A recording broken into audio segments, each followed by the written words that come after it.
Back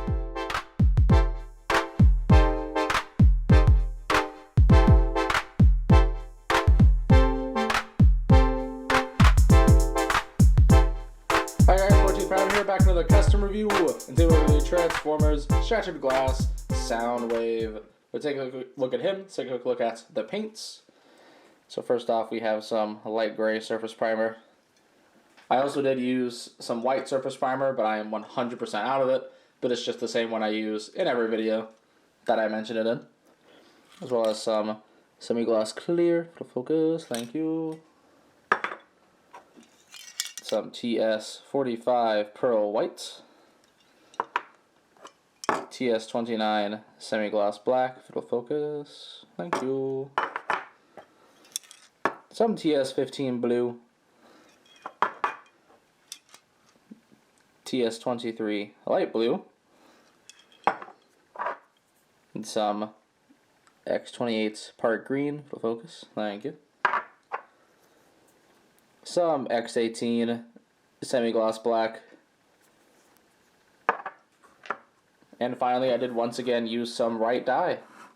I used some synthetic graphite dye this time around because the previous times I've used it to make black, it was from purple and it has like this weird, if you shine in light you can tell it's purple, but if you don't, it looks black. But I splurged this time. I splurged and got actual black because graphite is basically black for those as far as my understanding goes. But anyway, here he is in his van mode, and this is from the SS86 Ratchet, the mold I wish they used for Shattered Glass Soundwave from day one.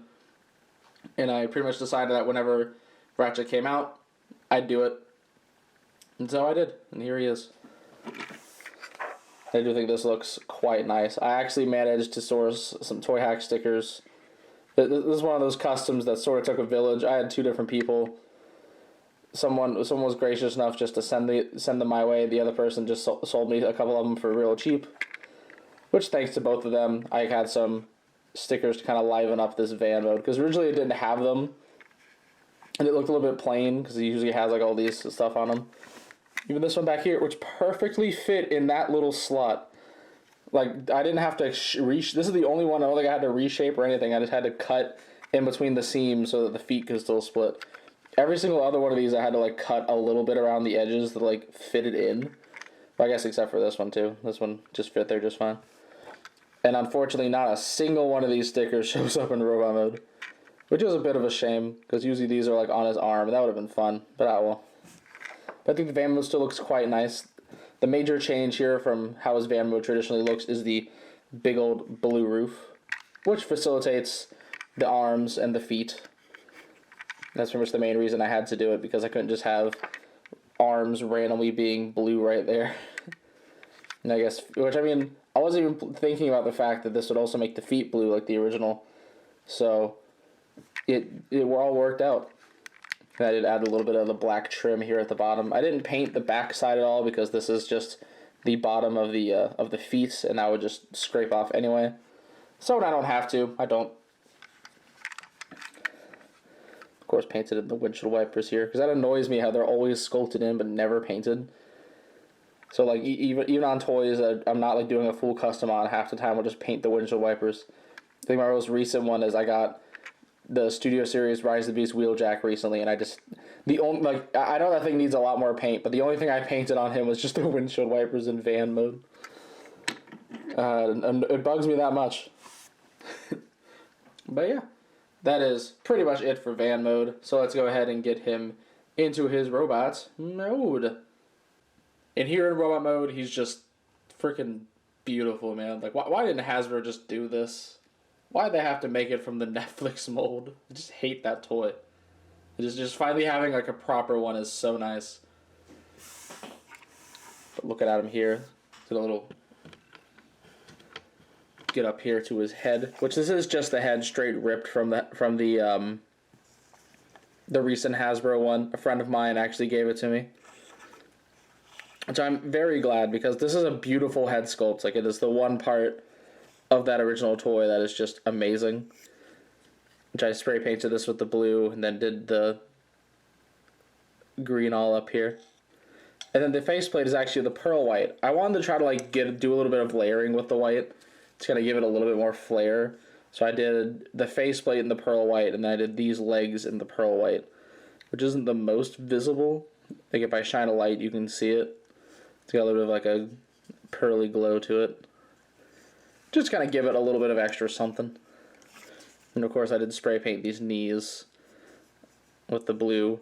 Most of the colors on this are actually spray paint, which kind of made this an easier custom. Like as you saw, only like 2 colors were hand painted. I think the only hand painting I did on this was the visor, the headband, the headlights, the grill bit there, and that might just be it, because I'm pretty sure because I sprayed all this stuff. Except for this. This is the part I used the dye on, which I could have easily used the dye on this midsection here and this, but they're both pinned in a way where I can't remove it. So I had to paint it, which sucks, because I would have loved to just dye all that, so I wouldn't have to wear that much for paint chipping. But the dye matches with the paint pretty well. I do like that. Which I like using the dye whenever I can, just so that I don't go over paint chipping. Like one of the customs, I think I mentioned this in the Ice Megatron video, that I plan on redoing a couple customs this year. One of the ones I plan on redoing is primarily black, and so I hope to use that on a couple of their parts just to avoid some paint chipping. But anyways, back to this one. The hardest part of this was that blue roof, because as mentioned before, the main reason I did it was to facilitate these blue arms, but then it also worked for the blue feet, because the original one had blue feet that like or at least the feet painted blue, but then they're on like a white platform, so this really makes it look, which these were super hard to do, which they're still not the cleanest, I will say, but I think for what I did, I think it worked pretty well. Yeah, it is a shame none of those stickers show back up. The only one that's like visible in Rowboat is all the way over here. All the other ones are just contained inside of his legs, or they're just on the bottoms of his feet, which since these are recessed into the feet, I don't gotta worry about them sliding off. That's really nice. But yeah, he once again does have a beautiful sculpted weapon from the same fellas that did the core class Shatterglass Soundwave kit, which I did also have the barrel, but whenever I got it, it got stuck in here and I had to like drill a hole through. So that one's messed up, but I fixed it, and then I made it to where at least the blade can slot in. Not all the way. There's a little bit of a gap right there, but I don't really mind. And he can still hold this weapon very well. Just plug it in. It looks quite nice. I wish Hasbro would just make this as an accessory for like a random Ironhide or Ratchet release. That'd be fun, right? Do like a Classics Universe Ironhide where he has that weird blue face. Give him this. Come on. Come on, it'd be great.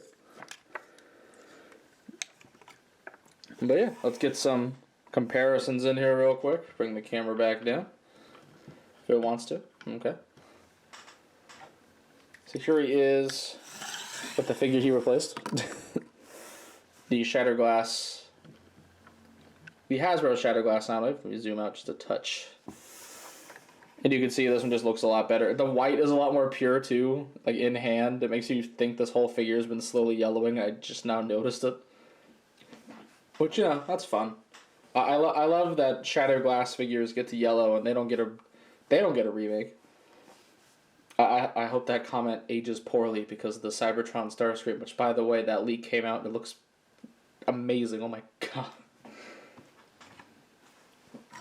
Anyways, we'll bring in the Fun Pub one, which it's mostly based on. Yeah, you get some details there, like I mentioned, the blue platform feet, the arms, hands. I was thinking about maybe trying to do something like this because I realized what that was probably meant to be. It was like the middle was black, but then like the flaps on the sides were blue. But I realized it after I dyed it, and by that point, I didn't really care that much. I didn't do anything to emulate the blue on the shoulders here, unfortunately. I can't really think of anything to do because they are just flat surfaces. I actually had to sand them down to get rid of the cross. Like I tried to just dunk it in ice whip alcohol, and it didn't really work all the way, so I had to like slowly sand it down. So it's really, really smooth. So that's kind of nice. But I do think a lot of the other details carried over. The legs on it I forgot to mention. Let me bring them back in. Are based on this one with how like the blue knee, how the kneecaps are blue with a little bit of detail down there. The pearl white is actually based on the New Age version, which I forgot to grab because that figure's like a lot of that figure's like white plastic, is like a pearly white plastic, and I thought it'd be fun to bring some of that in. And then finally, here he is with his son. I love them both. This is so cute. And I do like that I could actually make this bigger one like different from the core one, just thanks to the need of the blue roof and all, because this one has a more, I guess, traditionally accurate alt mode because it doesn't have the blue roof. He's a lot more simple, and I still love him. I love this little guy. Yeah, even the windshield's got to be different. It's just nice. I love Shatterglass Soundwave, guys. He's probably like my favorite Shatterglass character, or at least top 3 at the very least. I think I've done more customs of Shatterglass Soundwave than any other Shatterglass character. So he's up there. He's definitely up there. But I think this will probably be the last one. Don't quote me entirely, because I have been wrong before. But this is the best I can really do to modernly represent this character, besides Hasbro just making a remake of Classics Ironhide. Like, that's the only way this could get better. And I don't think they're going to do that. So I'm pretty sure this is peak. This is about the best we're ever going to get. And I really like this custom. I like that it's still playable, because most of it is still like the same white plastic of Ratchet. And so I can still mainly transform it just fine and like mess with it just fine. And I love that about this. Like, it really is just like my modern Shatterglass Soundwave. This is the most perfect Shatterglass Soundwave I can have. This is peak. This is literally peak. But yeah. Anyways, like I said, this one took a village. I really do am grateful for all the people that helped me like get all the parts for this or made the weapon and did all that for me just to make this whole thing possible. Because like I said, this is my favorite Shatterglass Soundwave I've done. I would not be surprised if this ends up being my favorite custom of the year. It is only March, so we'll see. We're literally only a third of the way through the year, and I think we're done. Yeah, pack it up, boys. This is the best we're getting. But yeah. Anyways, that is pretty much all I have to say. So, be sure to check out my channel for more video and custom reviews, and please don't forget to subscribe. You can also come check out my Facebook and Twitter pages, links in the description below. And this is the 14th Prime, signing out.